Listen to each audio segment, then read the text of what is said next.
Well, hello and welcome to another episode of the Photography Pubcast. It's season 5, episode 12. There are 5 of us here today.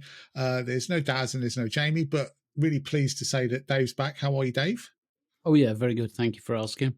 Yes, excellent. Good to have you back. And obviously the rest of the gang are here now. This week is Ask Us Anything. So I haven't told these guys, I mean, I'm sure they've probably seen the questions because they're online on the Facebook page, or maybe not. But I haven't told them anything, so we're just going to jump into that. But first, let's just have a little run round of the group to see how our weeks have been. How's everyone's week been? Good? Yeah, it's been pretty good. Yeah? Yeah, brilliant. Mine's been Excellent. right. Yeah, good. I'm really pleased for you all. How's your week? How's your week been, Stu? Yeah, not bad. Got out a couple of times with the camera.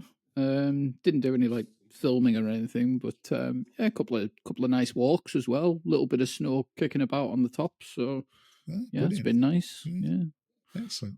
Good. Adam, what about you? How's your week been? Pretty much the same as Stu's. We've got some snow right now, and it's kind of like last time. It's beautiful sunshine, snow, and I'm stuck in here talking to you lot. We're keeping you in again. Oh no, that's not good. That's not good. That's been good. I've been out a couple of times. Yeah, excellent. Good. Dave? Nothing to report really, what with the way things are, but of course. I've got the van back from the outfitters, so Okay. they've done all the lining and everything. So I'm trying to work out where the furniture's going. So I've got this lovely professional conversion, but the furniture's going to look like something out of a Hobbit hole. That allowed to the carrots ago, Dave, wasn't it? Yeah. Yeah. I could just see it all fall into bits in weeks.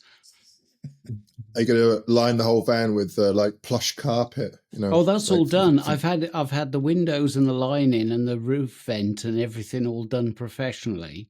All right. But I'm doing the furniture because I haven't decided exactly where it's going to go, because I want to build a bunk bed to sit over where my bike's going to be. And so I couldn't get them to do that because I have to fit it all. But it will be shambolic. Trust me, there'll be nails sticking out and all sorts. I'm looking forward to the video. Oh, there won't be a video. I'm not one of these van life bollocks. What's that thing? Like MTV Cribs, you got to say welcome to my van. Let's have a look around. And no, you're going to put a very short video. You're going to put a fireplace in it. A little wood burner would be so cool, but no, awesome. I don't think so. I'm too soft to use it in anything other than pleasant conditions. Okay. Sam, what about you? How's your week been? Yeah, it's been nice. I think the rest of the UK has been pretty wet this week, and for once it's actually been beautiful sunshine here. So yeah, last weekend was really nice. A couple of frosty mornings, and I went up halfway up Ben Damp, which is a mountain over in Torridon. Went up to this really nice little area up there with some trees and things, and because it was really frosty and cold, there were lots of frozen puddles. So if anyone walked past me, they would have seen me halfway up a mountain just photographing puddles, I just spent probably a good couple of hours just photographing puddles and absolutely loved it. So yeah, good. Great, excellent. Really nice to know that you've all been out with your cameras or not been out with your cameras, but still had a camera to be out with. So I'm happy for you all. I'm really, really pleased that it's all going well for you. Obviously, my week's not been quite so good, as many of you probably know. Although the only bonus is I've got 18,000 views on that video.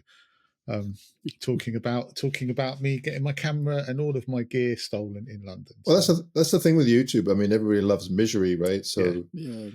I shouldn't be more popular, really, shouldn't I? Drama. If you've got some drama, then people love that stuff. Yeah, I mean, I got to say, 99.9% of the comments are really positive. So I'm really pleased about that. It's really nice, and it kind of restores your faith in humanity, really. But hasn't brought my stuff back, so and we'll see. I'm not going to bang on about this, but it's all with the insurers. But so let's wait and see. But yeah, that's my week. And other than that, I've basically just sat around being miserable and moping and making my wife feel miserable as well.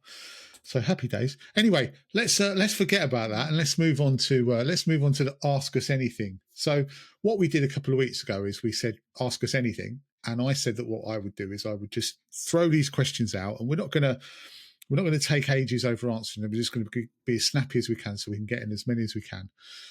So let's go to the first question. So I think my favourite one, really, I've got to find it now, is from Simon Martin Lewis, and he says, who is the hardest out of you all and why is it Stu?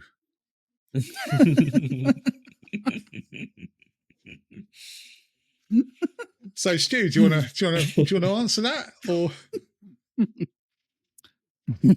I'll answer that. Hardest in what way? I'm gonna have you. Oh, right. I'm gonna have you. How did I get this reputation? Probably because he looks tough. He does. Stuart looks tough. I wouldn't want to mess with him. No, you wouldn't, would you? You wouldn't. No. I know what I'm doing. Put it that way. And that just says it all. That's why you have this reputation, Stuart, because you know Messi. You're just like, I know what I'm doing. But you don't mess with me. He looks like an MMA fighter, you know. He does, did he? Especially with his puffy, his fluffy coat on. Yeah. Oh yeah, this is ultra tough. This. Yeah. Yeah, he looks really hard in that. Yeah. He does. Oh dear. In a cuddly sort of way. Yeah, he's sort of cuddly menacing, isn't he? He's like Phil Mitchell after an E. I must admit, Stuart, when I met you last year at Birmingham, you're much taller than I thought you were going to be. Mm. For some reason, I thought you were a short guy. I get this a lot, and I don't quite know why, because all the stuff I film, I'm like, unless you're walking around with something to scale, I don't know how people ascertain whether you're tall or short. You're just filming to a camera. Do you Maybe know because what I mean? you're kind of a stocky-looking guy, and I don't know. Yeah, I keep saying this whenever my height comes up, but I'm 6 foot on the dot, but I would be 2 inches taller if I didn't have ridiculously bow legs. And but the doctors, because honestly, I'll have to, Gary, I'll take a picture of it so you can put it on the screen here. Okay. Honestly, you could drive a bus through my legs when I put them together. They literally just go like that. It's the only thing that I got from my bloody useless dad is bow legs. So I'd be a little taller if I've got longer legs than for my height, basically. But, either that or rickets. Or rickets, yeah, poor diet. And that's my excuse. I'm actually 6'5". Yes, just very bow legs. Dave, have you considered like Jedward hair? Perhaps that could. It could, yeah, that might work. I mean, of course, a lot of people haven't actually met me, so they don't realise quite how lanky I am. Yeah. I was really surprised. But, Dave? But on the plus side, when you convert in your camper van, you need a very short bed. Headroom isn't a problem. So there are some upsides to this sort of thing. Oh, definitely. And you only had to buy a mini Clubman.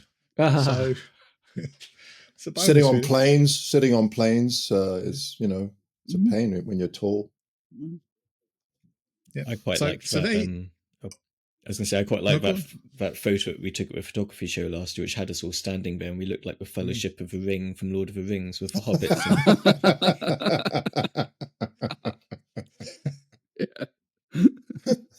I won't ask who Gimli was. And Robin Grant on this same subject says, I agree, don't mess with Stu. So, so I think, I think celebrity boxing match or something. Yeah, I'll tell you what, here's a question then from me, ask anything. Who would you want to fight from the photography community? What, me or just general? Celebrity boxing match, Stu. Who you having? Go on, who is it? Oh, I haven't.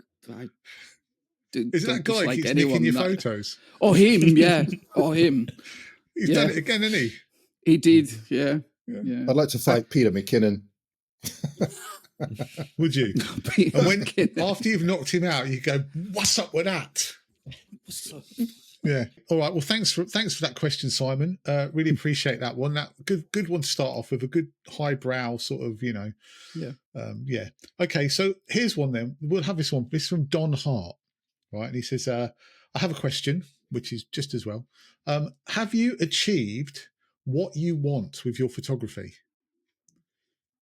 No. Adam, let's start with you. Have you achieved what you want with your photography, Adam? I don't know, because I never set out to achieve anything. I just went out and started taking pictures, and it's been like that for 30 years. So I guess.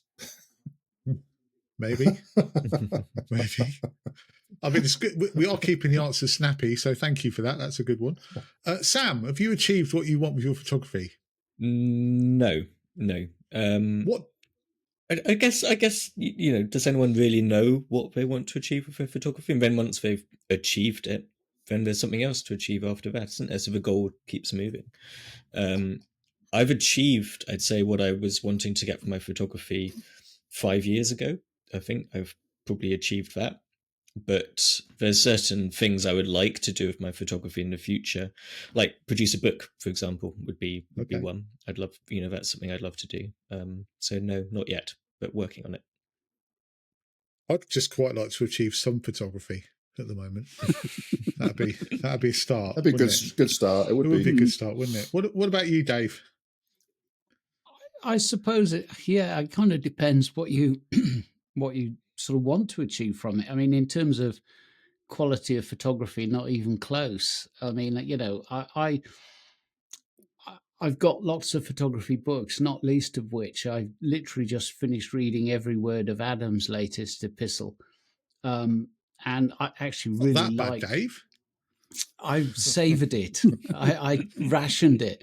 But, I look at some of the work in books of that ilk, and I'm in awe of it. So, no, but one aspect I certainly have achieved, and that was when I thought to myself, I'd like to spend more time in the hills and more time on the coast. And I had a Nikon gathering dust on the shelf. I thought I really should make use of that. So just from the standpoint of kind of having a reason to go out and be out there, absolutely yes. And it kind of quite quickly turned my life on its head, because I was looking across the water at the mountains on a regular basis. Oh yeah, I'll go for a hike. I know my way round, but I never got round to it. The minute I started doing photography seriously again after my sabbatical, it was, oh, this is great. And so, yeah, in that respect, it absolutely has. I have achieved what I set out to achieve with it. And I think the desire to improve my photography kind of came off the back of that. So yeah, sort of phase 1 tick, phase 2 probably never tick. Yeah, fair. That's fair, I think. Stu, what about you? Yeah, similar. I think from a sort of personal development standpoint, I don't think you ever get there, to be honest, and you shouldn't get there either. It's like Sam says, it should always be kind of shifting. But from a personal standpoint, I mean, I never had any goals with it, and it's allowed me to get out of a job I hated and have a lifestyle that, to be honest, I didn't think would ever be possible. So in that sense, it's, paid me back and more. Everything's a bonus from this point on for me, to be honest. So yeah, that's what I'd say. Yeah, that's a great answer, actually, as is yours, Dave. I think I agree with both of you that, yeah, I think what you're trying to achieve first off is just to have a creative pursuit, isn't it? And just to do something that you enjoy and to get somewhere. And then after that, I don't think you ever really achieve what you want, because what you want keeps shifting. So as you get better, you still want to improve. Otherwise, what would be the point? If you don't want to improve, or you get to a point where you say, oh, I've done everything I want to do with photography, I don't think you can you? Because as a person, you always want to do that little bit extra. You want to move on to the next level. So, yeah. I don't feel that way at all. I don't feel not? like no, I've never really tried to reach any level. I just enjoy getting out there. My photography, even when I show my photographs online in a video, I realize that many of them are subpar, and then some are much better than than others for me. But I just enjoy taking them and showing them. But I don't have a level that I don't feel. Okay. I don't constantly go out and think, oh, I need to take better photographs. I'm always looking for better situations, like lighting or whatever, but not with the photography. Do you know, weirdly, I watched a video today from Simon Byrne, and he has this thing now on his videos, which I think is quite smart, where he rates his own photos from 1 to 9. So, like, he was talking through slow shutter speeds and using that in street photography. And each one of his photos had a number on it where he's saying that this might explain to you what I'm talking about, but it might not be the best, in my opinion, photo. Now, I thought that was quite interesting to do that. And I think when you're talking about not every photo is a banger, is the best one. I think that's absolutely true, isn't it? We all do that because we all do that in our videos. We're always going to look at some photos and say this one is better than this one. And I thought that was quite a good thing. Well, what ends up usually happening is the ones that you think are subpar, everybody really likes, and the ones you think are awesome, people just kind of like, nah. Yeah, just shows what taste we've got, doesn't it? That always happens with me. Always the ones I think are the best shots are the ones that everyone goes, yes, all right.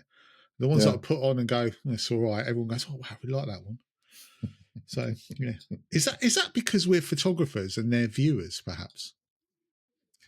Yeah, I think it has more to do with the emotion behind it, like the situation behind it. Yeah, I mean, you could be in an amazing situation, and the memory of that is probably stronger than the final image, but you're kind of putting that into your photograph, so you think, well, that's awesome, when in fact maybe for the viewer it's not.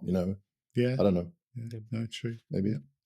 It's similar to what Stu says a lot with your photos in your gallery, Stu. You've got your photos which you have in the back bit, which are ones that you personally love, and then you've got the big sellers that sell well. The two things are quite different. So what's popular is not necessarily what you get the most satisfaction out of yourself. Yeah. So what is your most popular selling image? Just off track a bit, but well, it's for years it used to be this. It's a well-known scene that people who shoot the Lake District will know. It is this picture of Warren scale bothy above Buttermere. It's a famous bothy that loads of people have seen.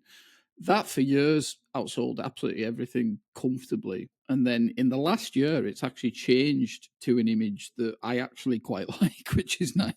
Can I guess what it is? Is it Castle Crag? Yeah, Castle. Yeah, it is that. I love that photo. Yeah, love that photo, Stu. But see that, without wanting to sort of go off on a tangent, that's the sort of thing that generally they sell, but they don't sell in the same volume. But yeah, it's is that the one I bought? Moody dark image with a bit of light on it. Yeah. So yeah, probably that. But I thought Gary was going to come up with some smart ass comment like a sunbird scratching her ass with a tennis bat. I did like that one as well, but Stu hadn't taken that one yet. No, well, the one from Cumbria is a bit chubbier than the original. When I went into the gallery in the background, when I went into the gallery and saw that one, I just loved it. That just absolutely just floats my boat totally. That shot, it's brilliant, and I would recommend anyone who wants to buy something from Stu buy that one because it's an amazing photo. It is. There's other similar ones like that in there that are similar atmosphere, light, etc., and they don't sell anywhere near as well. So it's very random, to be honest. That's just got something about it, though. That one, the light is just gorgeous on it. I think it's the contrast.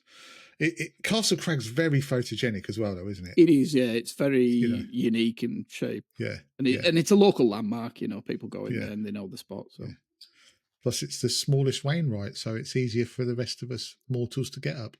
So, not that I've been up it, or any Wainwright at all, really. But there you go. Okay, well, thank you, Don, for that question. Much appreciated. Let's move on to another one. So Wolfie Smith, and he actually has asked a few, including has Jamie got broadband yet? He's not here. If you had a charity boxing match, who would win? But we've kind of covered that as Stu, obviously. And he actually says, who is the must-watch photographer on YouTube for you? So, Dave, let's start with you. Who's the must-watch photographer on YouTube? Oh, At the moment, doesn't have to be overall. Just who you're watching at the moment, enjoying. People might think this is slightly left field, but the one person who I watch every time he drops a video is James Popsis. Okay. I suppose there's the local connection, but I just find his work really engaging. We mentioned books earlier. His recent book is one that I bought, and I really enjoyed it. And I like it because he's not a standard landscape photographer. His theme was the book's called Human Nature, and it's how humanity interacts with the landscape. And his interpretation of a lot of the images he's done, I thought was really good. So I just quite like James's stuff. I find him engaging and interesting. And he's not just out there doing a photograph sandwich every week, photo B-roll, talk about it, photo B-roll, talk about it. He mixes it up a bit, which I quite like. Cool. Excellent. Yeah, I don't mind him at all, except for the stupid faces he pulls on the thumbnail sometimes, but we've been over that before. Adam, what about you? Who's your go-to? I don't actually watch that many other photographers, but not to cop out, I agree with Dave. I just bought his book as well. And I think the thing I like about James is that he's very genuine, because he's very much like he is in his videos in person.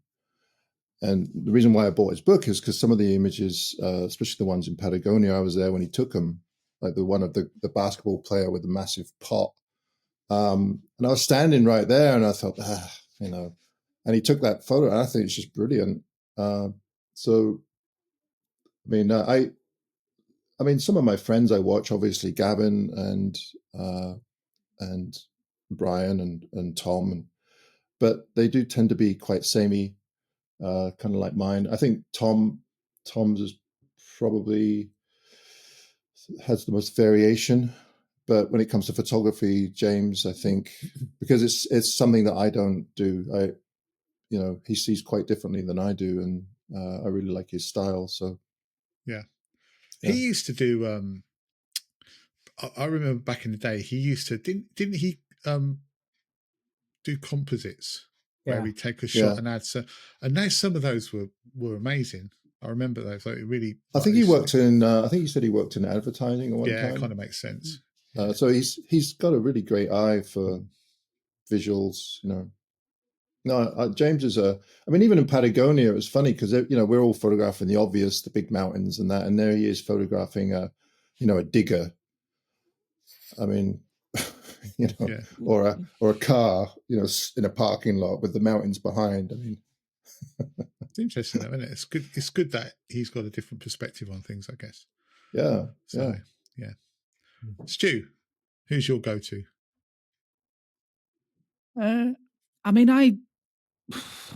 I don't really. I'm not really that bothered about videos being entertaining or creative, to be honest. I'm more interested in what the actual photography is like. Probably, I'd say the one that I watched the most, probably Michael Shaneblum, I would say. Okay.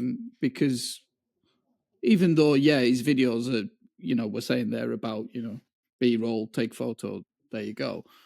But in terms of the actual quality of his work, it's right up there. And I like the fact that there's still a place for just pure photography rather than it being a big story. So probably Mike Chamberlain, I'd say. Okay, good stuff. Sam? Good photographer, Michael. Awesome. Yeah, really good. Yeah, really good. Sam? I feel a bit bad because I don't watch a lot of YouTube photography these days. I also feel a bit out of touch probably with what's going on. But for one channel which I've always gone back to for years is Oddbjorn Ostervik, who's a Norwegian photographer. Like I said, I've not watched a lot recently, but I will always go back and check his stuff when I can if I'm going to prioritize it, just because I always know he's going to produce a great video. And he's a great photographer, but kind of almost an opposite to what Stu was saying. For me, with Oddbjorn and his videos, it is the story. He'll go out on a hike with his dad for a couple of days, off in Norway, and I think his work as well. I think he works in video production and he does music as well. I might have that wrong, but I think he does. And he was actually, a lot of his videos are done in Norwegian because he was producing them for Norwegian television. They sort of commissioned him to do videos. So he knows what he's doing when he's creating videos. And yeah, I'd recommend it to anyone. And he's, some of his photography as well is good. He does things like snorkeling and photographing jellyfish under the water, that sort of thing, every now and again when he's not doing landscape work. And it's just some stunning photography that he produces. So yeah, definitely a go-to. It's weird because he's one of those who's dropped off my radar. So I used to watch him quite a bit, and for some reason I don't watch him so much anymore. There's quite a few like that who I've used to watch really like religiously, and now I don't watch them. But mine is, I bet you none of you guys have heard of this guy. I bet you none of you have heard of him. He's called Gary Lashmar. Have any of you heard of him? No. Is that no. street photography? Or? Yeah, so he's called The Street Thief, and he's a London guy, and totally not what I would take, like never in a million years. So he basically goes up to people and is like, all right, mate, take a shot. And he'll do street portraits, and they're very good. And he's sort of very like, he's not in your face, but he's not scared to get in close and take photos. But I just love his outlook. Like he's got a podcast as well, and I just love listening to him, and I really sort of a lot of what he says really resonates with me, and I wish I could be more like him. His podcast is called Dare, and it's his whole thing is don't be afraid. Get out of your comfort zone and be bolder and be braver to do stuff. And the shots he gets are amazing, and the way he talks to people is the way that I wish I could talk to people. I mean, I am quite open with people, and I do quite talk to people, but he's just got this way of, getting everyone to open up. And even if they look like they're not someone that you're going to get a shot of because they're going to be very sort of closed off, he has this way of sort of talking them into it. And, and I like a lot of what he says. And he's only got like 5,000 subs or whatever, and doesn't get loads of views, but I just love his work. And he's kind of, if I have you guys, sorry. No, yeah, okay, go on. I was going to say, have you guys ever seen the guy that, what's his channel called? White and Underbelly, I think. And he photographs like prostitutes and pimps and drug dealers in LA, but he interviews them. Yeah. And then he takes photographs, but his photographs are really, really great. I mean, the interviews some of them are just heartbreaking, but the photographs are pretty good. He did a series where he photographed a community in Virginia, and most of these people are inbred. Yeah. So that was very strange, very weird. I think they're called the Whitakers. Okay. And if you haven't seen it, you should check it out. What's it called? The White Underbelly? Because something like that, yeah. That sort of thing, absolutely. His name is Mark Lidro or Lidro, something like that. Okay.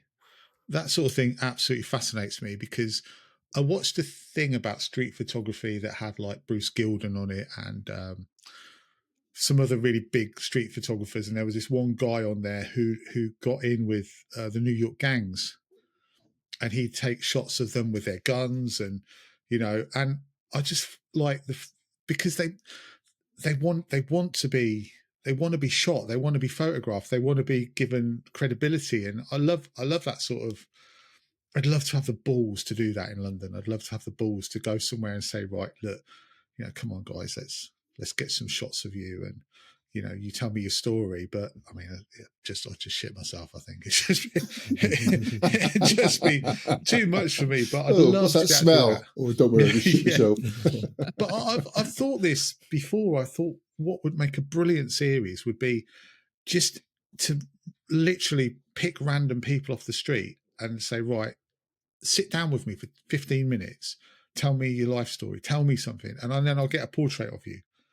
And just that's what this guy does. Yeah, just call it like London Life Stories and just do that. But I haven't got the nerve to. It gets a little repetitive because the interviews seem to be he asks the same questions pretty much. Yeah. But I mean, he is quite personable, and some of these people, I mean, man, they got some really, they're in pretty bad shape. Yeah, but that sometimes is what makes an amazing photo. You know, that real sort of deprivation and just a real. It's uncomfortable to see, but it's real, and it's like there's something about it that just Well, he's got this one portrait of this family, the Whitakers, and the portrait. I mean, one of them, that his eyes are like googly eyes, and then one's got all this drool coming out of his mouth. It's like, oh God, Yeah. I mean, they look like nice people, but very strange. Yeah. But a bit like that shot of us at the photography show, I should think. Brilliant. Love that. Yeah. Well, thank you. Thank you very much for that. Who asked that? Wolfie Smith, was it? Did I say? I can't even remember now. Yeah, Wolfie Smith. Thank you very much for that question. Very much appreciated. So let's move on to another one. This one's going to be fun to wait for you guys to answer this one. Mm-hmm. This is from Alan Coles, right? And he says, here's my question. 4 dinner guests, right? Must be alive. 1 photographic, 1 sporting, 1 musical, 1 other. I'm just Sam, go do it. Oh God, now, I can't off the top of your head. I can't even remember what the categories are. 1 photographic, 1 sporting, 1 musical, 1 other. Okay, got to be alive. Photographic. I will go. I'll go you, Dave. Actually. Oh, thank you very much. Yeah. Because I think you'd appreciate the other guests too. So what was the music? Music. I'll go. Go on. I'll go David Gilmour. He's alive. What were the other categories? My brain's not sporting. Working. I don't know any sportings. Sporting. I'll go Stephen Hendry. Is that sport? Does that count as sport?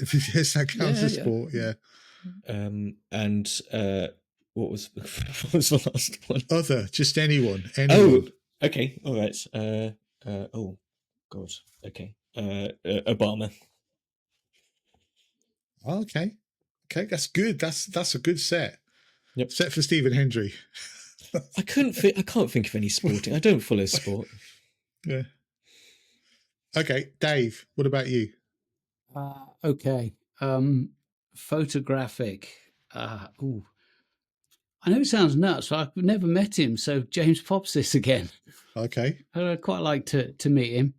Musicals quite easy. That would be Chrissie Hynde, because I want to know what my Jan was like when she was in her 20s and 30s, being a rock chick. Yeah. And because she worked for Chrissie for quite a few years, that would get the insight. Mind you, I've got some anecdotes from the time that you wouldn't believe. But sporting would be Lewis Hamilton. Okay. Just because I really like F1 and it's the only sport that I follow. And other Clint Eastwood. That's a good one. But I mean, has he still got his marbles, all his faculties? Yeah, that's what I mean. You said alive, and he probably ain't going to be around much longer. So it would be a rare opportunity. Oh, you see, that's giving me an idea now who I want. Okay. All right. Okay. What about you, Adam? Oh God, I knew you were going to ask me. I don't know any sporting people. My other would be Donald Trump. Oh, Jesus. And my musician would be John Lydon. Oh yeah. Oh, okay. Okay. And what was it? Music, other photography, sport. Photography. Donald Trump wouldn't be good at a dinner party because it'd just all be about him. It would. So John Sexton, he'd be a good photographer. Interesting guy.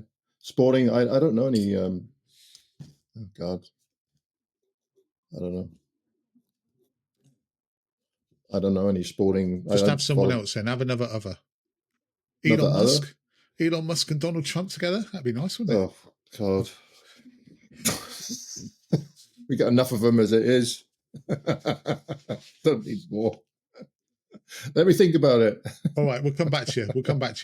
I'll Google sporting celebrities. Sport, yeah. Google sport. Stu, what about you? I could I don't know about musician, because there isn't really any musicians that interest me that much, but sporting, probably Tiger Woods. Okay.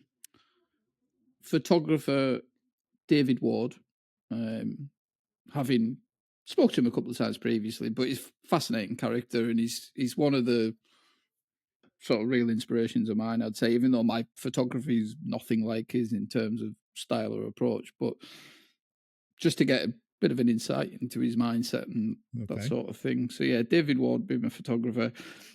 The person I've always had on this kind of dinner party list or whatever is Darren Brown. The oh yeah, okay.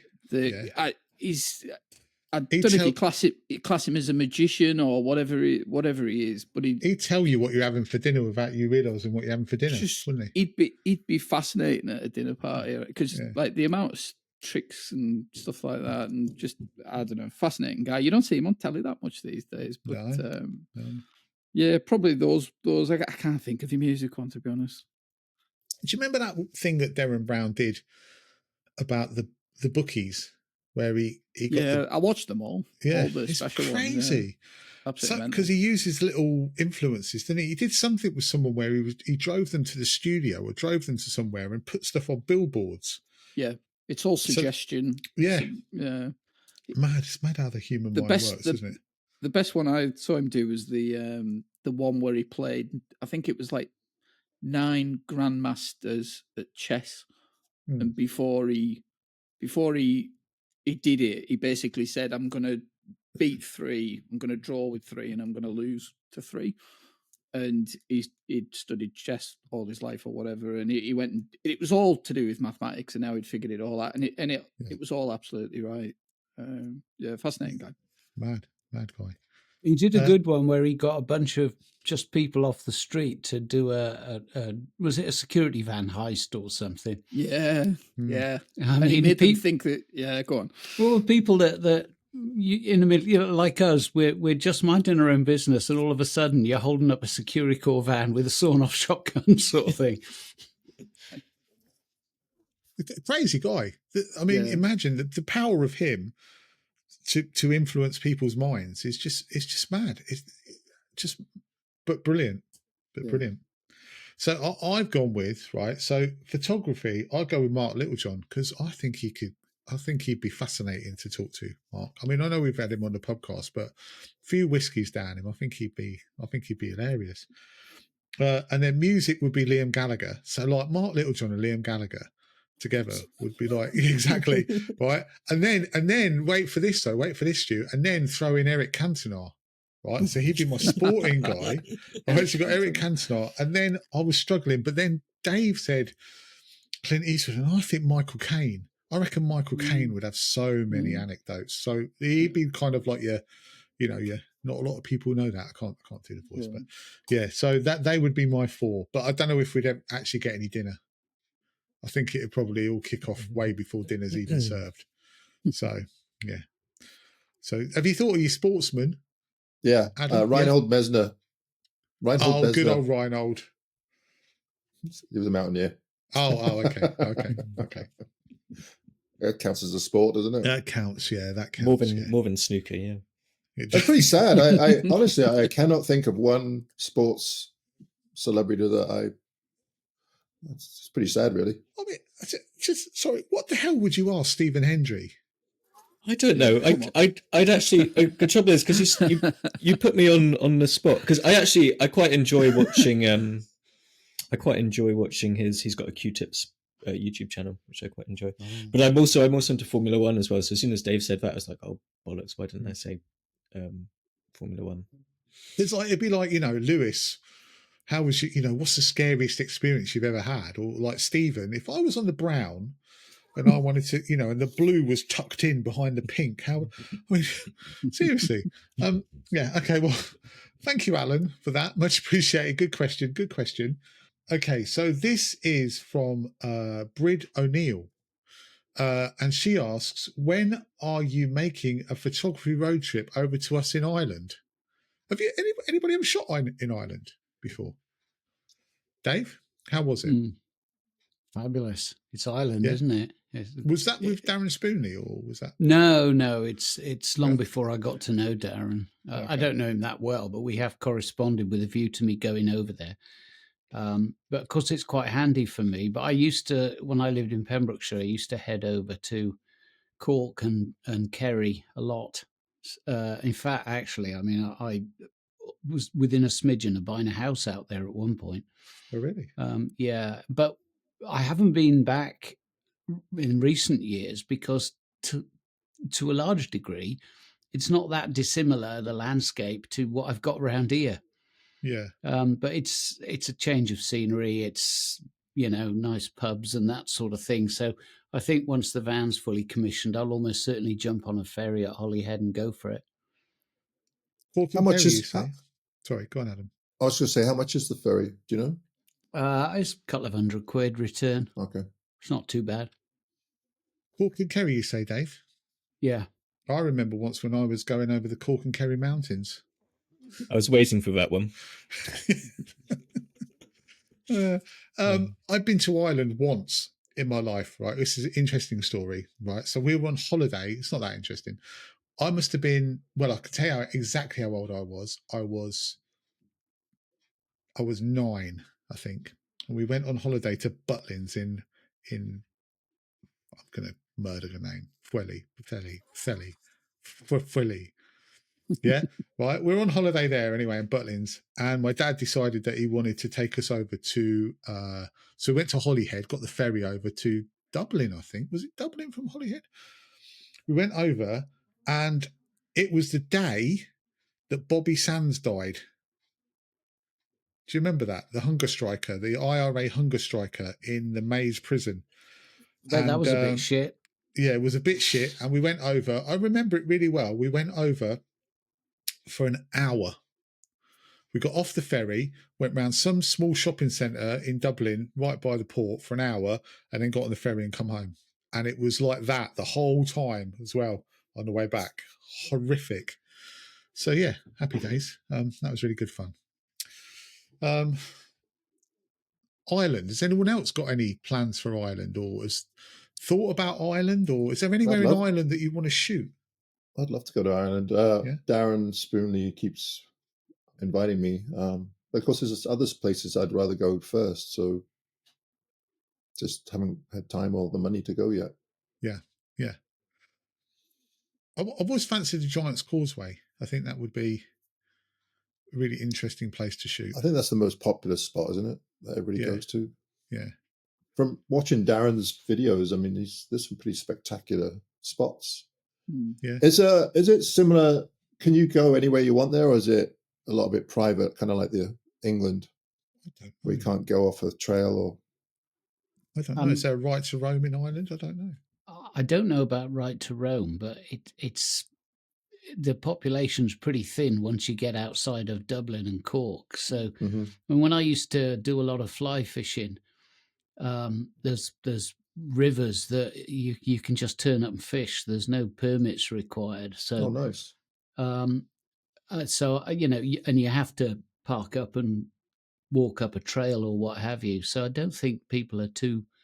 Although times might have changed. I mean, this is going back a while, but it's a pretty open, rural kind of one. As I say, because as a photographer, you'd kind of gravitate towards the West Coast for the most part.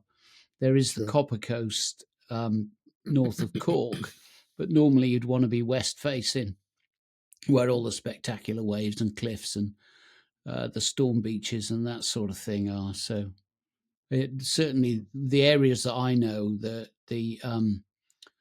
Dingle Peninsula and either side of that, north and south of that, it's great. I mean, it's wild open coastline and there's not really much in the way of restrictions. I guess the weather's pretty crap there, right? Yeah, there is that. It's takes a hammering most of the time. Is there anyone in Northern Ireland that we know who does photography? Is there any? There's no YouTubers from Northern Ireland. I'm not being rude here and missing someone out. I've never. I don't think I've ever seen anything from Northern Ireland. I'm sure there must be.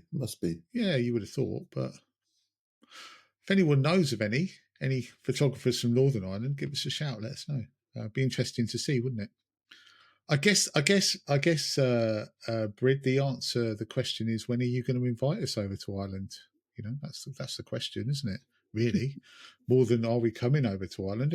Where's the invite? Darren, Brid, where's the invite? What was that guy who used to knock about with Darren? Oh, Darren and Dermot. Dermot, yeah. He doesn't do anything. Does he do anything? Am I being really rude here? He doesn't do anything anymore, does he? He's not. No, he was right into jet boats, like the ones you sit on, and he's right into those. He did a lot of touring on those, so I'm not sure if he got out photography or just decided to. I remember those two at the photography show a few years back. They were brilliant. They were like their podcast was good. The podcasts, Yeah, they were an absolute riot when they came over to the photography show. Very good. Very good. Okay, so I hope that answers your question. Do you like this new format, or this format of us racing through questions? Is it good, or is it? Yeah, I like it. I like brilliant. it. Yeah. Excellent. Good. Okay, brilliant. Keep your questions coming in then. Right. Okay. I mean, let's go with this one. Right. I'm just literally just going down the list. This is Gary Daly. This will be quite quick, I think. Not the question, but the answer. I have 2 sets of magnetic filters that started to fall off after 3 months of use. Despite video evidence on YouTube that this problem exists, the manufacturer insists that I provide them with a video where I put each filter onto my lens and bang the lens on the table to demonstrate how hard I have to hit it for the filter to fall off. My question is a simple one. Do you think this is an acceptable way to demonstrate how rubbish these filters have become? And would you do this with one of your lenses? Of course. All the time. Yeah, of course. I'd find I do it with a hammer. Yeah, I would say find your most expensive lens, because Really that's good probably whack. the one you use the most, and smash that really hard on the table to show how easy it is for the filters to fall off. For me, Gary, it makes perfect sense. Does he mention what brand they are? No, he doesn't. He doesn't mention it. No, Gary, let us know what brand they are so we can badmouth them on the next podcast. Yeah, unless they're a brand we're affiliated with. Yes, unless they're. So it must be Nissi or Maven or something like that. Yeah. If they're Case, keep that quiet. Well, I heard the older Case filters weren't that strong. Yeah, I don't know if they weren't. If you're watching though from that brand, what is wrong with you? Yeah. Asking someone to smash their. I mean, is this a joke? Asking someone to smash their lens to prove how weak the filters are. Yeah. Just if they are Case, then I suggest that they get in touch with Case UK, and they'll, I would imagine, would sort him out. I would say get in touch with Adam. No, don't get in touch with me. Do not get in touch with me. And he'll help you in any way he can. I will not help you. Do you know, I saw something on Facebook a couple of days ago with a geared head from a certain manufacturer. Or would that be K&F by any chance? It might be K&F, yeah, but I can't commit to that. Did you see the same thing? Yeah, I've seen it. Yeah, yeah, and the geared head has failed, I think, 3 times. Mm-hmm. And K&F are now saying that they won't refund the guy the money, even though it's a known fault, until they've worked out what the fault is. I mean, that's correct, isn't it? I'm correcting what I said there. That's exactly it. They know there's a manufacturing defect, so they're not going to promote it further. However, it's still available to purchase with the known defect. Yeah. But as a follow up to that, something happened this afternoon. I think it was. He'd contacted them and said, this person, not saying who, I don't want to represent your brand anymore, because he'd done some reviews. Yeah. And they wrote back saying, oh, well, we're terminating you anyway, mate. So it's like, who can resign first? Yeah.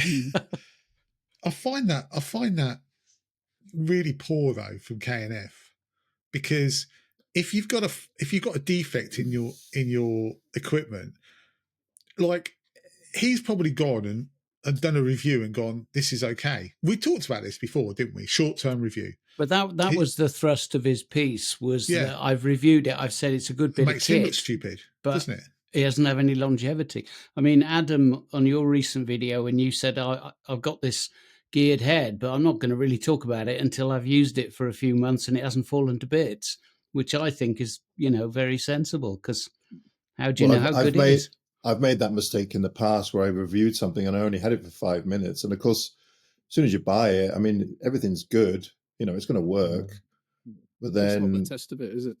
No, like the Sunway photo head that I did a review on. I mean, when I got it, it was great. But after using it for several months, it's I guess the quality of the metal is not that great. So the gears started to wear, and you put a long lens on it and it started to move. And you thought, well, that's kind of that's not great, is it?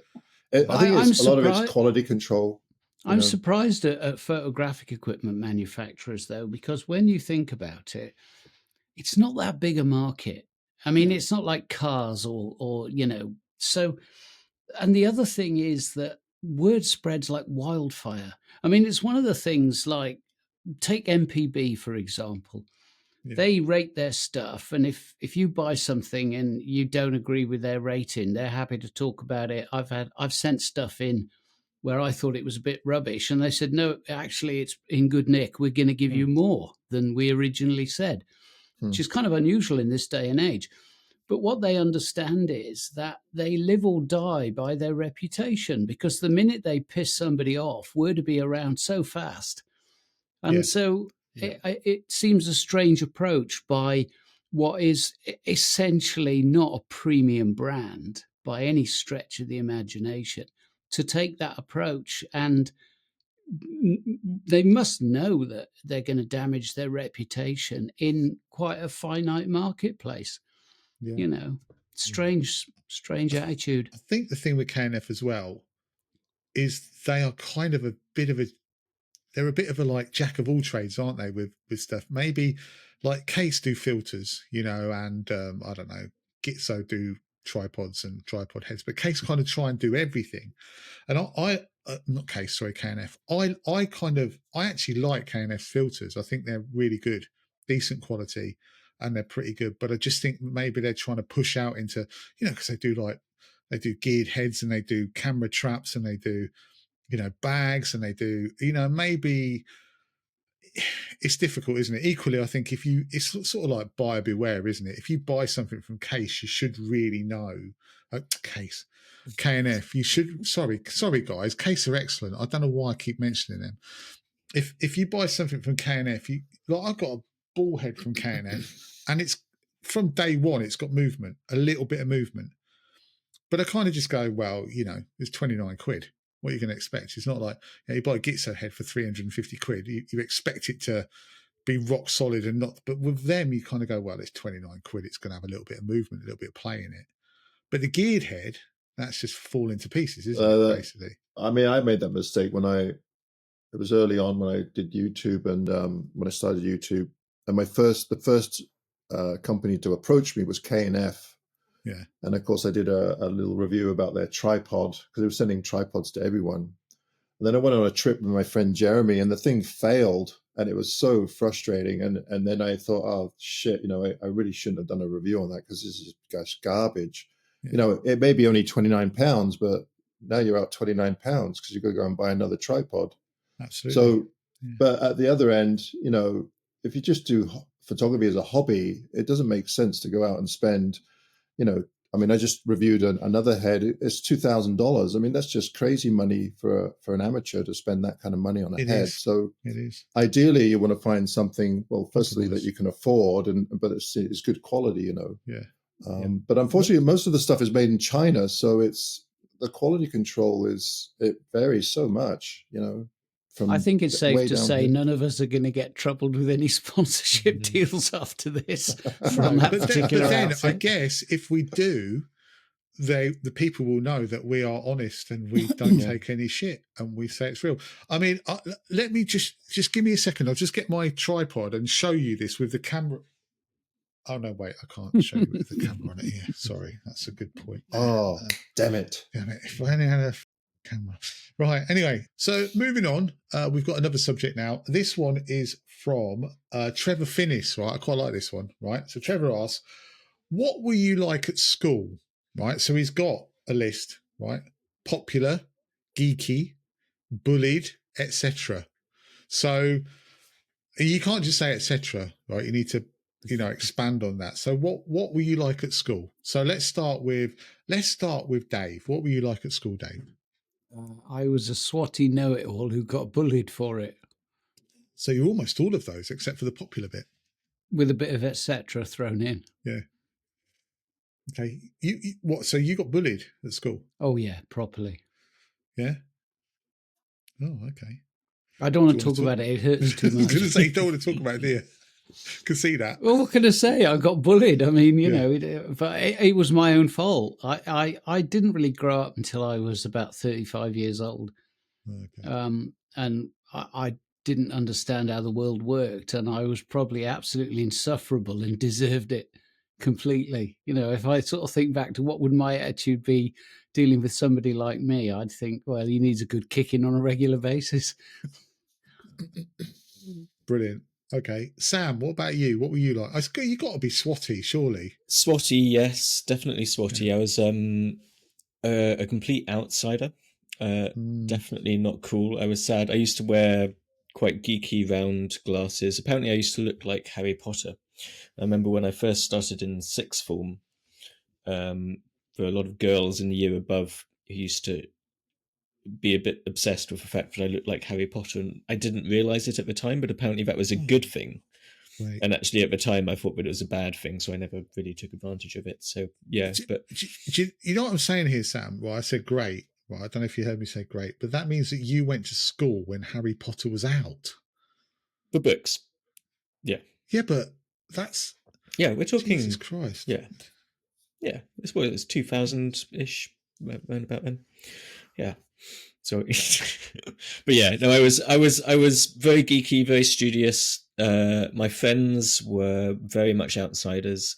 We were all, when everyone else was listening to all the kind of, because it was that kind of towny versus grungy type of thing, the sort of early 2000s. And so me and my friends were all into punk music and grunge music and all that sort of thing. So we were very much the alternative. Okay. Yep. Okay. Adam?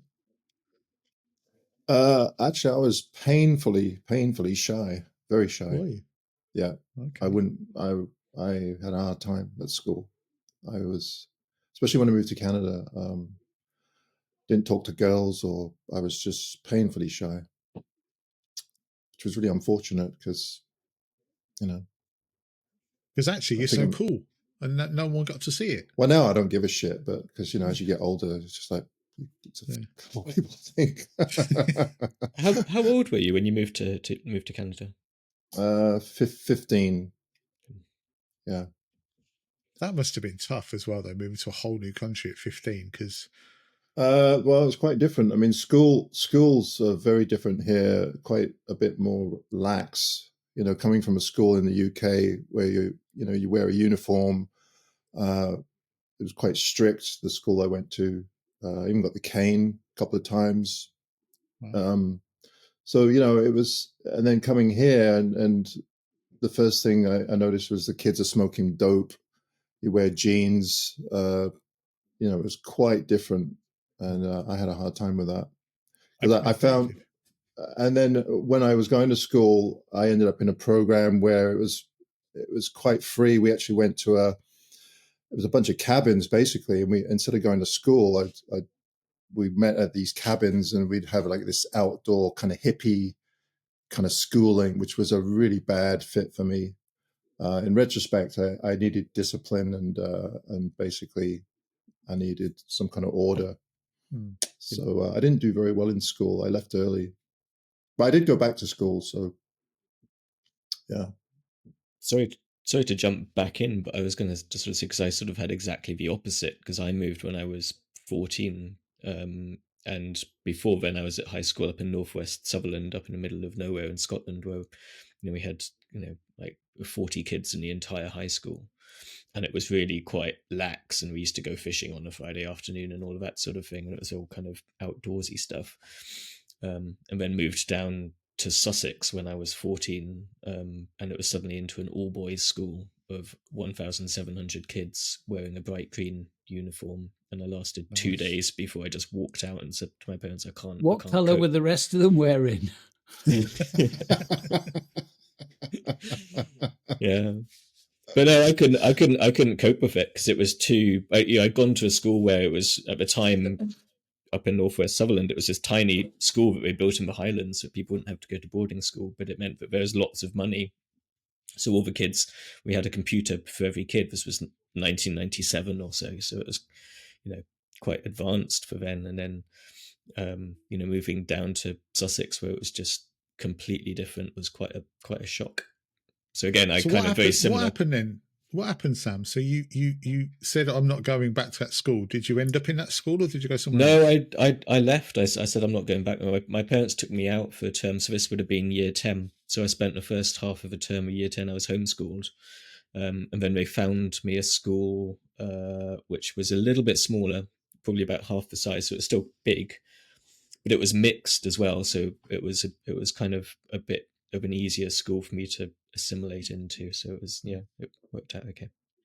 Again, year 10 means nothing to me whatsoever. I mean, it does because I've got kids and I know what year 10 is, but that was fourth year. That's fourth year seniors for the rest of us. GCSEs. Yeah. Stu, what about you? What were you at school? I was too laid back, that's for sure. I was the annoying one that was good at sports,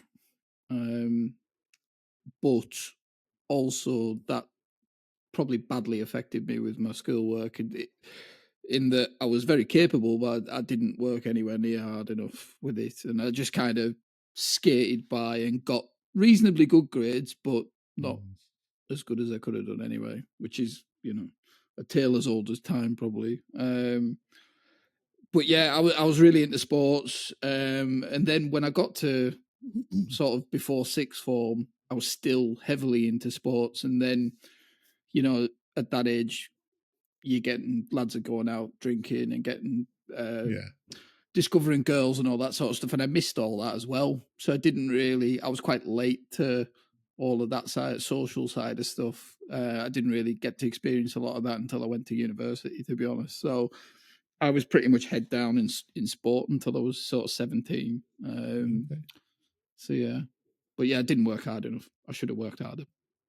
Mate, I'm exactly the same as you. Exactly, not the sport bit. I was shit. When I wasn't shit at sport, but I was a fat kid at school. So when you're a fat kid at school, you get picked last for everything, don't you? So I was quite good at football, but no one noticed that because you're a fat kid. When we did athletics, right, there used to be 2 rounds of applause. It was for the winner, and then it was for me coming in last. But I was exactly the same. Now I used to turn up to all my exams. I did no revision, nothing. Just didn't bother revising. I did really pretty well considering I didn't bother. But yeah, I was. And then when I got to a sixth form, I was just like I was kind of like the kid who used to turn up in the leather jacket with the Iron Maiden t-shirt and sort of, I was like, oh. And you had this like group of lads and girls who were all like, oh, we're the in crowd and we're so popular. And you think, yeah, sod off. Me and my 2 mates, we used to wander around. People were scared of us, it turned out. I didn't even know why. I was just very approachable, nice guy. But yeah. But I was painfully shy as well, weirdly. I was up until I went to uni. I mean, I used to genuinely I wouldn't go to so if we were in the pub, I wouldn't go to the bar. Even at 20, because I went to uni late. I went to uni when I was 23. Even at 20, I wouldn't go to the bar. Because I was like, I don't want to bump into someone. I don't want to annoy someone while I'm trying to get a drink. And then I went to uni late, and that was the best thing that ever happened to me because then you're older than everyone else. And like you are like, oh, how do you do this? Or how do you do that? Oh, I need to do this. And that was great. So yeah, uni sort of was the making of me really. But I was kind of shy, but popular, but also probably a little bit bullied, but also a bit of a twat. So there you go. Bit of everything. There you go. So Bit of thank you very everything. much. Thank you very much for that question, Trevor. That we got deep there for some reason. I Good thought that was question. going to be like a I thought that was going to be quite a sort of light-hearted question. But yeah, good question. Thanks, Trevor. Nobody loves me. I was bullied. Yeah, oh, no one loved me. Now I've got my camera nicked. Oh God. Okay. Let's have a look. What we got? What about this one, right? And where is it? Okay, so there's this one from Paul Lauter, right? And he says, I hope I've pronounced your name right, Paul. What is the worst accident / disaster you've had when out doing photography? And he said, mine was my camera coming off my tripod and going into the river when I was photographing a waterfall. I'll start with that, right? I'll start with that. And it's, I know I'm not going to talk about what's just happened because that's pretty shit, but I remember I was out on a group meetup and it's the first time I'd ever gone out and photographed with other photographers, like the first time ever. I'd always been a solo, like, you know, sort of pursuitist and always gone off and done my own thing. And I met up with this group and it was, what was the group? It was U-Togs. Remember U-Togs? So some of you might remember you, Dave. You might remember U-Togs. Sam, possibly. I think so. Yeah. And there was some real big names there, like Paul Compton was there, and Alan Dunnett was there, I think. Big name. And Joseph Seeger was there. Tim Day. I'm not taking the piss. I'm just saying, they were quite big in my remit at the time, Adam. They were kind of like, anyway. So we were at, where were we at? Some waterfall in Bolton. Waterfall in Bolton. What was it? A leaking right toilet? in Bolton. I went back there actually to sort of. And it was the worst. I mean, when I went back there, it was like the most piddly, like 3 streaks of water dropping down it. What was it called? Was it Tiger's Clough? It might be called. I can't remember anyway. And we were there, and I'd been there for a while, and they'd all been like, "Oh, this is great, and we'll shoot this and shoot that." And I went down by the water, and literally my camera was on my tripod, plonked it down, and the camera just went and fell off the tripod straight into the water, smashed the lens that I had, which was a Canon 17-40, and literally the camera was just floating like that up and down in the water, and I picked it out, and I ended up using it for the rest of the day, even though it had got like partially submerged in the water, and I was thinking, the camera actually took it to a camera shop, and there was no damage to it at all. It was really 5D Mark III, so you're probably not surprised. But I thought there'd be loads. I thought the water would have got into a sensor or something, but because the camera lens had sheared off and you still had it attached to the camera, it didn't get in to the actual camera itself. And the camera sort of bobbed up and down and was like, it just got wet on the outside and was really good. But that's, probably the biggest disaster other than the recent one. So what about you guys? I had a very close call, but I think I already told you this story. I think I vlogged about it when I was in Scotland. I was up there with Paul Thompson, and Alistair met us at where we were camped. We were just kind of pulled off the road and camped. It was near Torridon, actually. Just camped in the van, and so we're chatting, and we go, okay, we'll go for breakfast. So we drive 20-30 minutes, go and have breakfast, have a nice breakfast, and then we're going to go and meet Mark Littlejohn at some beach near his house. So we drive for another 40 minutes and get to the beach, and I get out of the van, and we're getting our stuff out of the van. And I said, oh, where's my camera bag?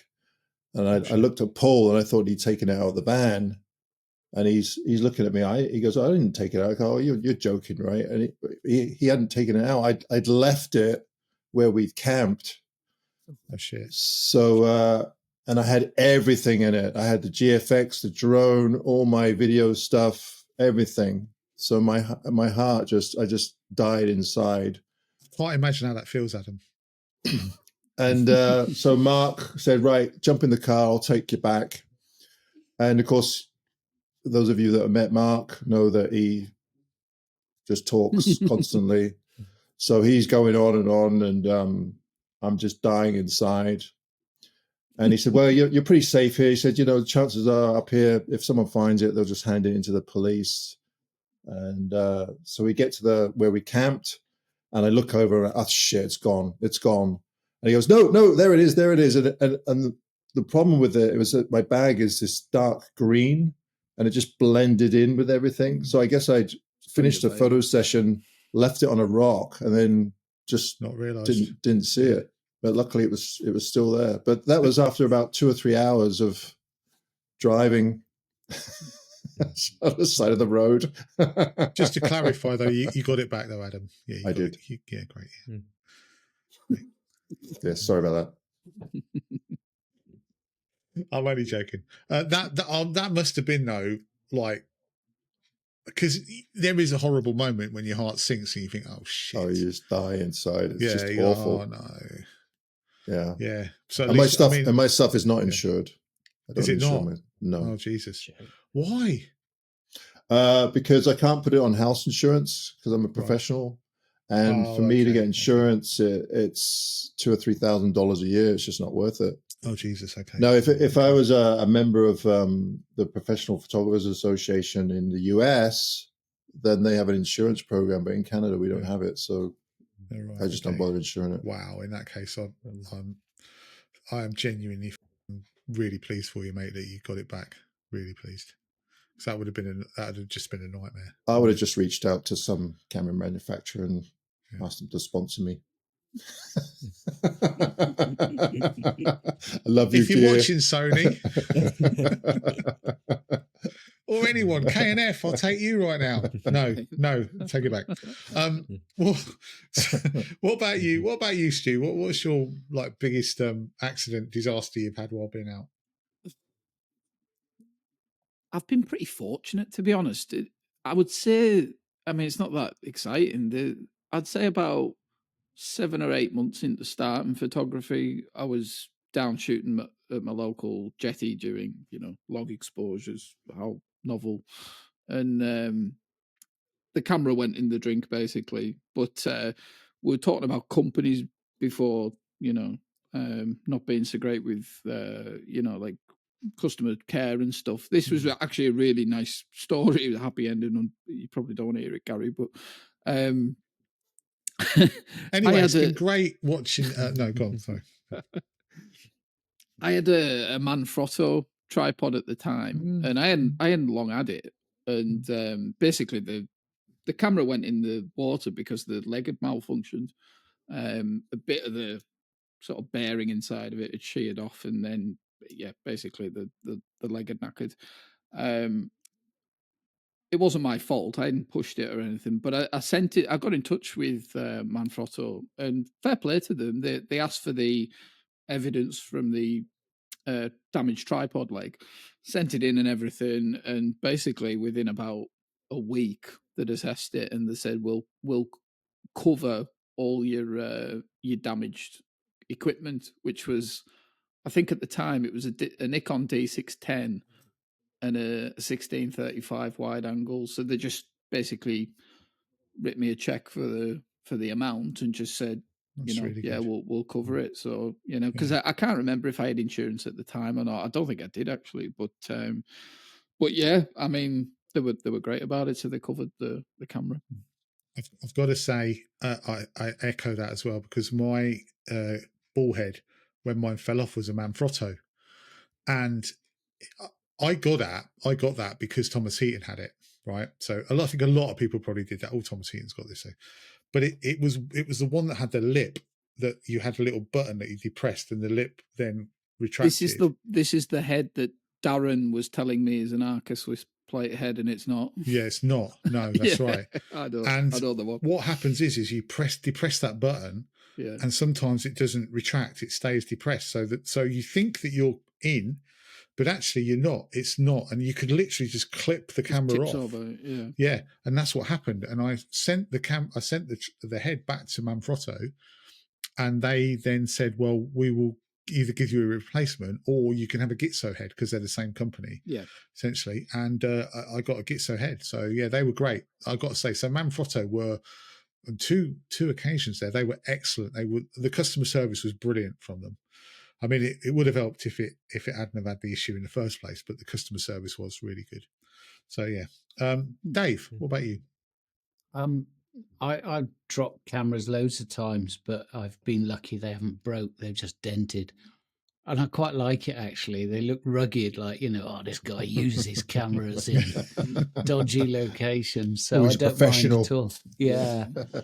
Took But some I ammo. actually, I did get into a bit of bother once coming down a mountain. And I'm Mr. Safety and Mr. like, I've got a backpack full of stuff. So if I get stranded, I can spend a night waiting for a yellow helicopter to come and pick me up. Mr. Mountain Safety. And there's a particular rocky pillar just above a lake, and you have to come down a really steep escarpment to get to it. And I've never seen a photograph of it. And my father, who used to climb it, said, "Oh, I'd love a photograph of Elidy's pillar." And I said, "Okay." So I looked at it. I can see why no one photographs it, because you can't separate it from the background. You're kind of shooting down at it, and it's tucked in underneath this cliff. And I thought, I'm climbing down to take a shot of this, and I got properly stuck. And I thought, and the thing about getting crag fast is that if you use gravity to help you sort of scoot down a bit, you get so far and then you can't go any further down. But the problem is now, because you use gravity to get to that point, you can't go back up either. So most people that get stuck on a hill, like every year, dozens of people get stuck on Travan. It's usually because they've got into bother coming down, not going up. And so I thought, how embarrassing is this? And I've got no phone signal. I'm just thinking, oh my God. So anyway, eventually I managed to scramble clear. Didn't get the picture, of course, because even at where I was stuck, you couldn't separate it. But I took a picture of it, I sent it to Dad. He said, "That's rubbish." But you bastard, you know what I went through to get that. Oh dear. But one time I honestly thought I was going to I wasn't going to phone for a helicopter. I was going to like wave at passing people, Please help, try and attract some attention. But it's tucked away. I mean, kind of where I was, there's only one path where somebody would have been able to see me if I hadn't managed to clamber out. It's a danger of going on your own, though, isn't it? And doing stuff like that on your own. On Travan and Brisley Ridge, where people get into bother and gribbing, it's like a fucking people. Holiday park. There's millions of people there. So if somebody's there on the side and they're giving it a bit of help, not a problem. A helicopter will be along any minute now. Yeah. I think you've got to be careful, haven't you, and make sure that you know your own capabilities. I went to Lumhole Falls, which is it's nowhere really. It's nothing major. It's just a bloody waterfall. But there was just a little step that was about here on me, and I jumped down it, fell down it really, to get down to the bottom to take a photo. And I went to go back up and thought, I'm not strong enough to lift myself back up off of this. And I did think for probably a good 15 minutes, I'm like, I'm stuck here. I've got no phone signal. No one else is coming down. How the hell am I going to get out of this? And in the end, I just manned up and went, being such an idiot, just pushed myself up and got up on it. And it was no big deal really. But if you are like not as physically fit, as someone doesn't have the physical prowess that I have, for instance, it could have been a real, difficulty for that person, but I managed it in the end. Sam, what about you? I've been pretty lucky as well. I haven't had any major equipment losses. I left a GoPro on the beach once and lost it, but because I didn't realize until the day afterwards when the tide came in. And again, similar to what you were saying, Gary, it wasn't so much losing the GoPro that annoyed me as losing all the video footage which I'd lost, because it was, I'd done a load of videos around Glencoe with it beforehand and whatnot. So no, I haven't had any. I've had the camera, I've had tripods go over, nothing broken as such. Probably one of my hairiest situations, and I don't think it was really that hairy, it was more that it felt hairy, was when I had to move camp off the top of Coolmore up in Assynt. And it was in a video too, there's a video of it, but I kind of glossed over in the video quite how nervous I was about it. But yeah, because the wind just suddenly picked up as soon as the sun went down, and I was in this tent, and it was in a relatively sheltered spot, but the the direction moved against the forecast. And I've got a Van Gogh Banshee 200, and it was just all the tent was just flat on my face all the time. There's no way I was going to sleep. It was well pegged out, well put down, but it was just kind of a matter of time really before either it gets blown off somewhere or just collapses. And I thought, well, if it collapses, then I'm stuck. So I got up at about 2 a.m. and just moved everything, packed everything up, moved down the mountain in the dark, and it was fine. But there was a path I knew where I was going roughly, so it was fine. But it was just not the most pleasant way to spend a night climbing down that mountain in the pitch black with a tiny little head torch. But no, fortunately, nothing serious. Actually, Hannah has probably had the worst equipment thing, because she bought not this 400 that's behind me, but our previous 400, the older 400mm lens. She bought that, and I was in America at the time, so I wasn't there. And she bought it the first time she took it out. She picked it up in its case with the zip undone, and the lens just went flying out and did multiple rolls down the road. So it's always had a dent on the front of it and a slight scratch on the front element, and that's literally before she'd even used it. So yeah, but ouch. Other than that, no, I've been pretty fortunate for equipment. My brother did that once with a Tomahawk. Do you remember Tomahawk bikes? You remember chopper bikes, yeah? Right. Well, the baby chopper was a Tomahawk, and it was my birthday, and I got a gold Tomahawk for my birthday. Literally before I'd ridden it, my brother rode it and crashed it into a lamppost. Before I'd even had a go on it, scratched it all. I was like gutted. I was like, seriously. Yeah. So anyway, I had a chopper. I had a yellow one. I had a chopper. I had a silver chopper. I upgraded, but I always wanted a grifter. Do you remember grifters? No. They were like your sort of BMXs really, and I always wanted a grifter, never got one. But I did like my chopper. I mean, and my Tomahawk. I think there was one called a chipper as well, wasn't there? A chipper. I just remember the chopper. I remember my brother and I got them for Christmas. Yeah, they were cool because they had the handlebar, the gears, didn't they? On the you used to the crossbar. Yeah, they were great. And the banana seat. Kind of a banana seat, yeah. You couldn't get two on that though. And the little bag, you had a little thing on the back that you could put your bag on because we used to ride it to school sometimes. You could put the little thing on the back, and we always used to put a playing card in it, like in the wheel. So it went, when you try, happy days. Sorry, we've gone off topic. What else have we got here? I've probably got time. What is it? One thing. We've got time for one more, I think. Let's have a look. Okay, I've got nothing for this one, but we're going to go for it anyway. So this is Ian Elson. Hello, Ian. Hope you're well. He says, apart from yourselves, photography and photography awards. I mean, I don't know who he's talking to. Photography awards. There's only a couple of us here. Oh no, it's three of us. No, hang on. It's everyone but you, Gary. I think it's everyone but me, isn't it? Oh, poor Gary. Mention that now. I should have kept my mouth shut. I'm only here because I edit. That's all. I'll send you a trophy, Gary. Thanks. Thanks. Apart from you've got plenty spare. Apart from yourselves and photography awards, what claim to fame do you or a family member have? And he says, mine is that my dad built the toilet doors for Concorde. There you go. So do you have a claim to fame, or a family member have a claim to fame? Do you guys know a band called Skinny Puppy? No. Okay, never mind then. It's before your time. I used to work with someone whose cousin was in the Rolling Stones.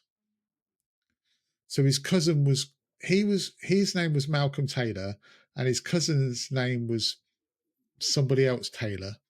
Can't remember, Pete Taylor, perhaps.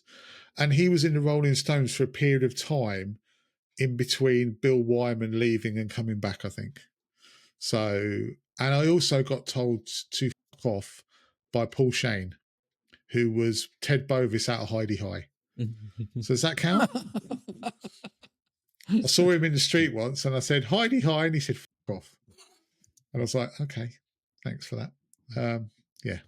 I've got one which links with that, actually, in a way. Have you? Okay. Sort of. I kind of went out with someone who was a niece of Bill Wyman's for a little while. Oh, okay. How old? Not very old. Did Bill Wyman? She was in her 20s at the time, so it was fun. Okay. Yeah, but yes, you're right. So that is what Bill Wyman is known for. Yeah. What was her name? Was it Mandy something? Wasn't it Mandy? I don't know. Something? Not sure. It was Mandy something. Yeah. Very young. And I was on Escape to the Country recently. If that's a claim to fame. Yes, you were, weren't you? Yes, you were. Yeah. Yeah. I think the only person who's watched it is my postman, because every time it sometimes gets repeated on BBC One, and I get a message from my postman saying, "Oh, you're on TV again." Oh, what's the name of the episode? Do you know? Oh, I can send it to you. It was series 24. So is it you buying a house, or are you moving to the country? No, it was so when it. Oh God! So it was. We were the case story of people who'd already bought a house and made the move to the country. So he was in the car. He was in the car that was driving past while they were talking to the actual people who. Years ago, when I first started, I was on a TV show with a guy named David Tarrant. He was an English guy, but he had a garden show on CBC, and I did a section on photography, talking about photography and light and all that stuff. Okay, so you do have a claim to fame. You were on a telly. I wish I had the video, because at that time, my first daughter was, my wife at that time was pregnant with my first daughter. So I can only imagine what I looked like then as opposed to now. I was pretty young. So yeah, I did have a VHS of it, but I don't know where it is. Anyway, okay. Dave, what's your claim to fame that you can talk about? Yeah, I was going to say that's kind of difficult. Yeah, I can't say anything about that. I suppose really it's not me; it's vicarious. It's I mentioned it earlier. It's my Jan. She's her backstory is absolutely fascinating. The people she rubs shoulders with, and being backstage at Live Aid and things like that, and it was all just standard for her. But when I met her, and it's like, oh my God, really, that's fascinating. I was just like some kind of little puppy dog. Tell me more.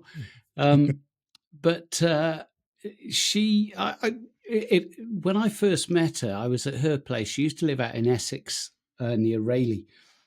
And so I'm over at her place, and we're going to go out for some food. And she was in the shower and said, "Oh, phone ahead and make sure they got a table." The number's in my Filofax. That's how far back this goes. I can't remember the name of the restaurant, but it started with an M. So I'm going through her Filofax, and it's like there's these phone numbers. They're all household names. So at right next door to the entry for this restaurant, under M, was McCartney Paul and his private phone number. And I was like, what the hell is going on? Because I didn't really know much about her backstory at that point. So I said, how the hell is this actually Paul McCartney, or is it like your window cleaner who's got the same name or something? And it's because when she worked for Chrissy and subsequently Phil Collins and various others, part of her job was like liaising with everybody who was anybody in the 80s and 90s. And it's still got it to this day, I think, kicking around somewhere. It's like a sort of list of who's who from back then. Most of them are dead now, but like Bowie, for example. But she said one of her main. Go ahead, Adam. I was just going to say, I wonder if any of them have still got the same phone number. I don't know. I mean, they knew she was. It wasn't like, oh, she's just this bird from The Office, because when they were having, she was on The Office as well. when they were having events, she got invited to them, so she was like hanging out with these people and the house that she had, or the flat she had in London, Paul Young gave it to her. When he got Wow. famous and made a pot of money and bought a big house in Tottridge, he said, I don't need the place in Highgate. You can have that. He just signed it over to her. So that was her backstory. And Wow. she was very reticent about it. It took many a long year to extract the full story. So, yeah, I don't have any claim to fame, but my missus kind of makes up for it. But has she been told to fuck off by Paul Shane? I'm sure she would have been if she'd said that to him in the street. Yeah, I was about 15 at the time, to be fair. Stu, what about you? What have you got? I can't compete with any of that. I haven't got any. You should have started with me. I'm absolutely racking my brains. I can't think of anything for me. My best week, Sam, you were saying you were on that Escape the Country or something like that, weren't you? My best mate's been on TV a couple of times. He was on that George Clark's what is it, Amazing Spaces, or whatever it is. He's been on that a couple of times because he's been doing up these fancy kind of off-grid living hut type things, but that's probably about it. I can't really think of anything else. Certainly nothing for me anyway. So, my friend from school took over the market stall, or took over the job in the market stall from Andy Bell from Erasure. I'm just fishing. I'm just going out now. I'm just like, I saw Steve Davis in a petrol station. I had dinner with a drummer from Jethro Tull. Oh, there you go. Oh, actually, I've probably got a few more if I can add a few more. Yeah, please do. Well, I once shared a cigarette with a drummer from Placebo. Okay. I had a good chat. Was it a genuine cigarette, or was it? Yeah, it was a genuine. Well, we used to rehearse in rehearsing when I was in the band. We used to rehearse in these rehearsing studios in South London. We used to see all those. We had Ian Brown was in the room next door to us and whatnot. But yeah, we had just going back to photography. My uncle used to be a very successful glamour photographer. I don't know if I've mentioned he was a glamour photographer before. That's what he was. Was he a glamour photographer? He was a glamour photographer, yeah, in the 70s and 80s. So he knew all sorts of people. But he trained with David Bailey. He used to be David Bailey's assistant. So it's a photography related. Oh, okay.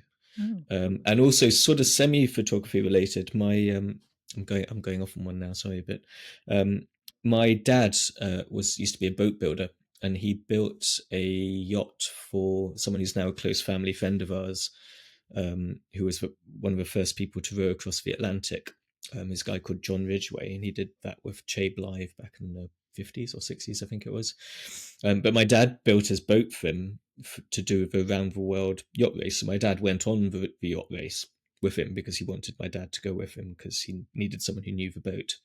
And it was filmed, and they made a TV program out of it. This was 1976, and the guy that filmed it for the TV program was a guy called Roger Deakins. I don't know if you know Roger Deakins, but he is now the most respected cinematographer in Hollywood.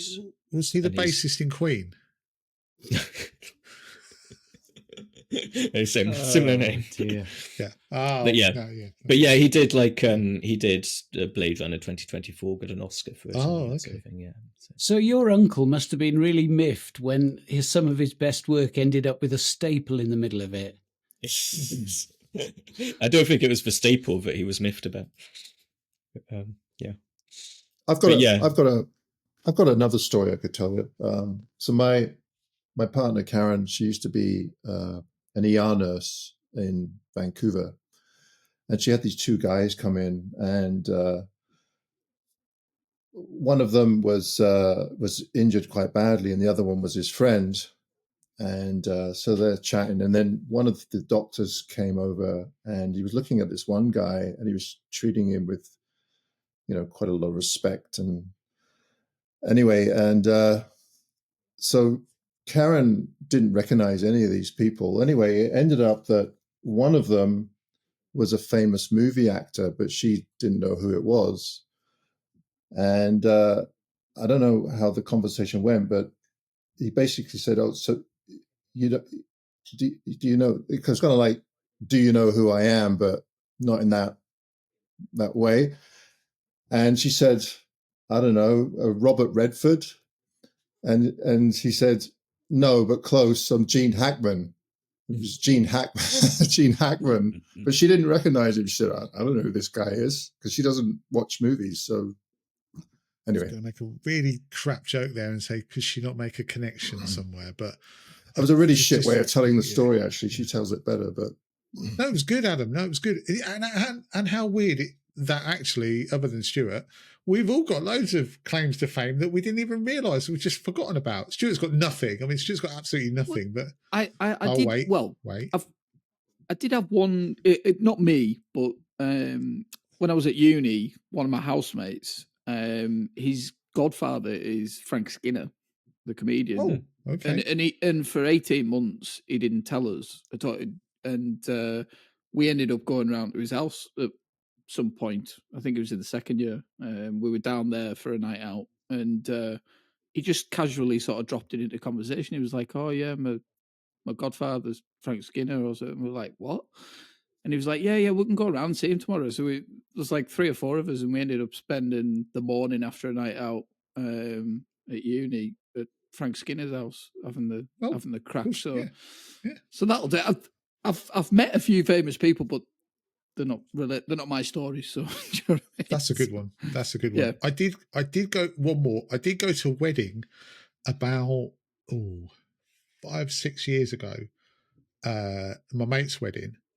And we asked this guy, so I went with another guy, play cricket with, so I know my mate because I play cricket with him. Asked this guy where the wedding was, and he went, "Oh, it's just through there." And the guy I was with said, "Did you not know who that was?" And I was like, "No, I ain't got a clue who it was." And I don't even know his name now, but it was the ginger guy who's on Taskmaster. What's Taskmaster? You know... Do you mean Alex Horn? Alex Horn, yeah, it's Alex Horn. Taskmaster's like Greg Davis and loads more. It's like a comedian thing where they do different tasks, and he's like his little sidekick. And I had no idea who it was. And he went, "Oh, do you not know who that was?" And even now, I'll be like, I still probably bump into him in the street and not know who he was. But my mate who was getting married, his wife used to au pair for him. So that's how he knew him, and that's how he came. And then my ex-brother-in-law's wedding, I think that Dave Stewart and what was that woman from Shakespeare's Sister called? And Bananarama, Siobhan's. They were supposed to turn up, but they didn't.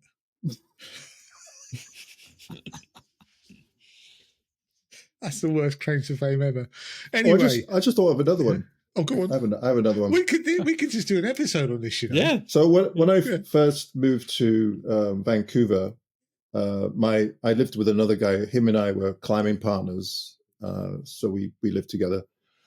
And but his girlfriend Debbie, she ended up working for television stations, and she got later on into producing.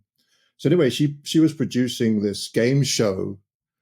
It was quite popular in Canada for a while, but the host of the show was actually Ronald Reagan's son. Oh. But at that time, Ronald Reagan was the president. So we ended up going to this game show as a live audience.